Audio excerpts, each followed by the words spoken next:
معن بن زائدہ ایک بڑا ہی سخی، فیاض، حلیم و بردبار، عقل مند اور صائب الرائے انسان تھا۔ عربوں کے درمیان اس کے متعلق یہ بات مشہور تھی کہ اسے کوئی بھی آدمی غصہ نہیں دلا سکتا، کیونکہ اس کی عقل، شعور اور حلم و بردباری کی انتہا اس کی شخصیت کو بے رخ چلنے والی ہواؤں سے اٹھنے والی موجوں کے تھپیڑوں کا خوشی خوشی مقابلہ کرنے والا بنا دیا تھا۔ ایک مرتبہ ایک اعرابی نے کہا، میں معن بن زائدہ کو غصہ دلا سکتا ہوں۔ لوگوں نے اس سے کہا، اگر تو اپنے مقصد میں کامیاب ہو گیا تو ہم تجھے 100 سرخ اونٹنیاں بطور انعام دیں گے۔ وہ اعرابی معن بن زائدہ کے پاس گیا اور معن بن زائدہ اس وقت بیٹھا ہوا تھا۔ اعرابی نے گستاخانہ انداز میں داخل ہو کر بغیر سلام کیے اسے یہ اشعار پڑھ کر سنائے۔ کیا تجھے وہ زمانہ یاد ہے جب بکری کی کھال تیری پوشاک ہوتی تھی اور تیرا جوتا اونٹ کی کھال سے بنا ہوا تھا؟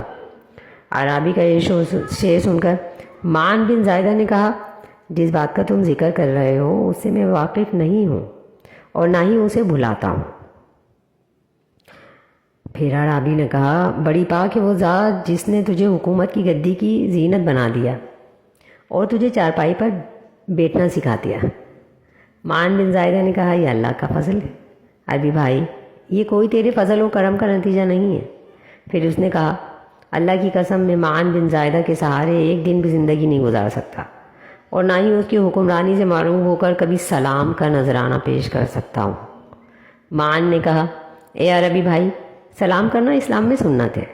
اگر تم سلام کرو گے تو اس کا اجر و ثواب ملے گا، اور اگر سلام نہیں کرو گے تو گناہ اٹھاؤ گے۔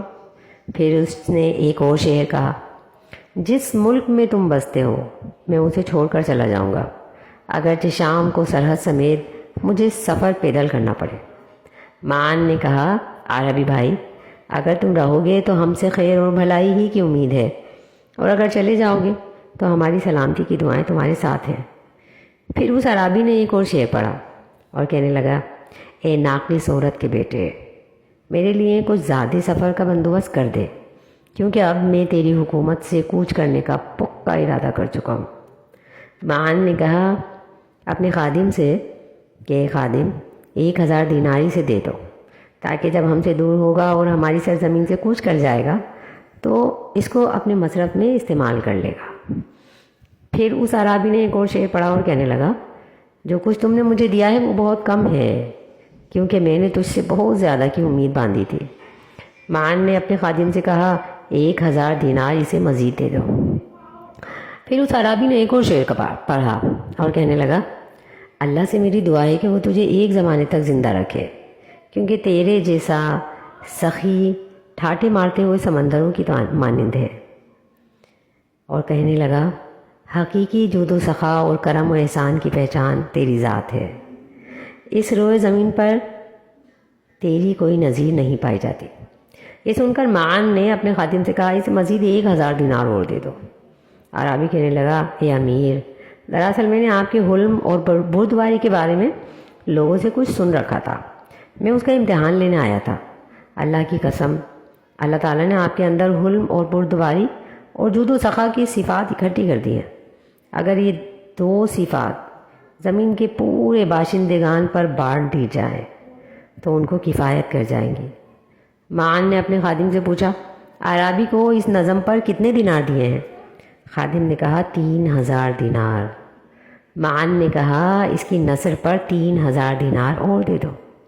خادم نے مزید 3000 دینار اعرابی کو اور دے دیے۔ اعرابی بھاری رقم لے کر شکریہ ادا کرتے ہوئے اور روتے ہوئے واپس جانے لگا۔ معن نے کہا، اے عربی بھائی، کس بات پر روتے ہو؟ یہ قیمتی آنسو کیوں بہاتے ہو؟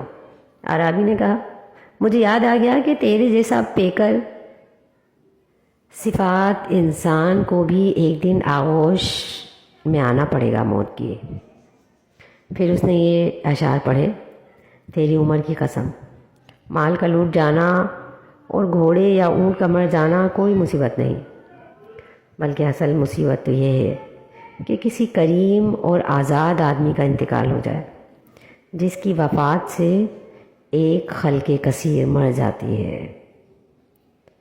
المختار من نوادر الاخبار۔